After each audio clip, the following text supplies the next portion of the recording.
Greetings everyone. நம்ம daily banking and SSC point of view current affairs questions பார்க்குறோம். இன்னைக்கு என்ன questions இருக்குன்னு பார்ப்போம். First question, which company will be the lead arm sponsor for US's cricket team in ICC Men's T20 World Cup 2024?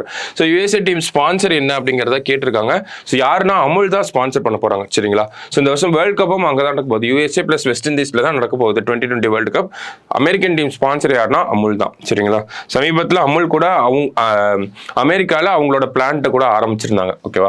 So which organisation organise the play true campaign in India to commemorate WADA's play true day, அதாவது WADA world anti doping agency அப்படின்னு சொல்றாங்க. So play true campaign அப்படிங்கிறது என்னன்னா, அத்லெட்ஸ்லாம் நிறைய doping டெஸ்ட்ல மாட்டிக்கிறாங்க இல்லையா? So அந்த மாதிரி ட்ரக்ஸ் யூஸ் பண்ணாம ட்ரூவா விளையாடணும், பிளே ட்ரூவா இருக்கணும் அப்படிங்கிறதுக்காக தான் இந்த ஒரு கேம்பெயின். ஸோ இதை யார் பண்ணியிருக்காங்கன்னா, நேஷனல் ஆன்டி டோப்பிங் ஏஜென்சின்னு சொல்லக்கூடிய நாடா, இவங்க தான் வந்து பண்ணியிருக்காங்க, சரியா? அடுத்தது, what is the name of the portal launched by the government's Department of Pension and Pensioners Welfare அப்படிங்கிற இவங்க ஒரு போர்ட்டல் லான்ச் பண்ணியிருக்காங்க. எதுக்காகனா பென்ஷனர்ஸ்க்காக. அது என்ன போர்ட்டல் அப்படிங்கிறத கேட்டிருக்காங்க. இன்டகிரேட்டட் பென்ஷனர்ஸ் போர்ட்டல் அப்படிங்கிறத தான் லான்ச் பண்ணியிருக்காங்க.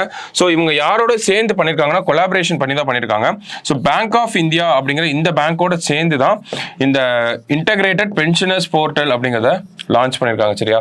ஸோ யாரு கூட கொலாபரேஷன் அப்படின்னாலும் நமக்கு தெரியணும், பேங்க் ஆஃப் இந்தியா, ஓகேவா?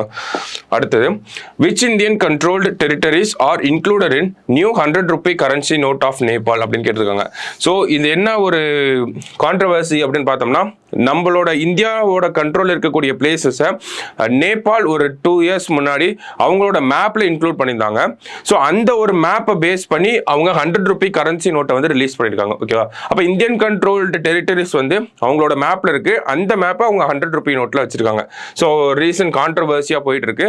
ஸோ என்னென்ன பிளேசஸ் இருக்கு அப்படின்னு பார்த்தோம்னா, Indian control places Lipulekh, Limpiyadhura and Kalapani, இந்த 3 பிளேசஸுமே இருக்கு. ஸோ ஆல் தி அபவ் அப்படிங்கிறதா கரெக்ட் ஆன்சர், ஓகேவா? ஸோ இந்த 3 பிளேசஸும் நேபாளோட பிளேசஸ் அப்படின்னு சொல்லி அவங்களோட மேப்ல இன்க்ளூட் பண்ணி வச்சிருக்காங்க. ஸோ அடுத்தது, international fire fighters day is marked annually on அப்படின்னு கேட்டிருக்காங்க. ஸோ இன்டர்நேஷனல் ஃபயர் ஃபைட்டர்ஸ் டே எப்போ அப்படின்னு பார்த்தோம்னா, May 4 தான் நமக்கு இன்டர்நேஷனல் ஃபயர் ஃபைட்டர்ஸ் டேவா இருக்கு. ஸோ இன்னைக்கு ப்ரிலிம்ஸ் பாயிண்ட் ஆஃப் வியூல 5 கொஸ்டின் பார்த்துருக்கோம். நாளைக்கு 5 கொஸ்டின்ல மீட் பண்ணலாம். தேங்க்யூ.